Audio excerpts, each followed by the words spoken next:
औज़ु बिल्लाहि मिनश्शैतानिर्रजीम बिस्मिल्लाहिर्रहमानिर्रहीम।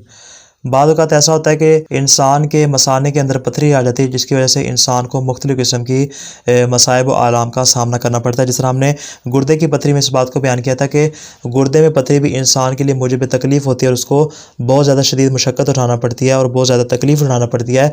और इसी तरह ये पथरी जब गुर्दे से निकल कर इंसान के मसाने में आ जाए, तो जिस तरह उसके गुर्दे की पथरी को ख़त्म करना ज़रूरी है, वैसे ही उसके मसाने की पथरी को भी ख़त्म करना नहायत ही ज़रूरी है।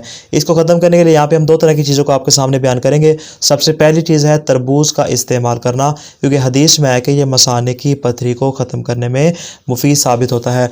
और दूसरी चीज़ है सूरह अलम नशरह, कि जिसको हमने गुर्दे की पथरी में बयान किया था कि सूरह अलम नशरह को अगर पानी पे पढ़कर पिया जाए तो इंसान कई एक बीमारी से महफूज हो जाता है, कि जिसमें गुर्दे की पथरी भी शामिल है। इसी तरह फरमाते हैं कि अगर कोई शख्स सूरह अलम नशरह को पानी के ऊपर पढ़ के उस पानी को पी ले तो उसके तो फिर उसकी मसाने की पथरी भी ख़त्म हो जाएगी। नीज़ हदीस में यह बात आई है कि अगर कोई शख्स सूरह अलम नशरह को पानी पे पढ़ के पिएगा तो उससे बलगम भी दूर हो जाएगा, उसकी पथरी भी ख़त्म हो जाएगी और उसके पहलू का दर्द भी ख़त्म हो जाएगा। दुआ खालिक दो आलम से कि वह हर किस्म की बीमारी से महफूज फरमाए। वस्सलामु अलैकुम व रहमतुल्लाहि व बरकातुहू।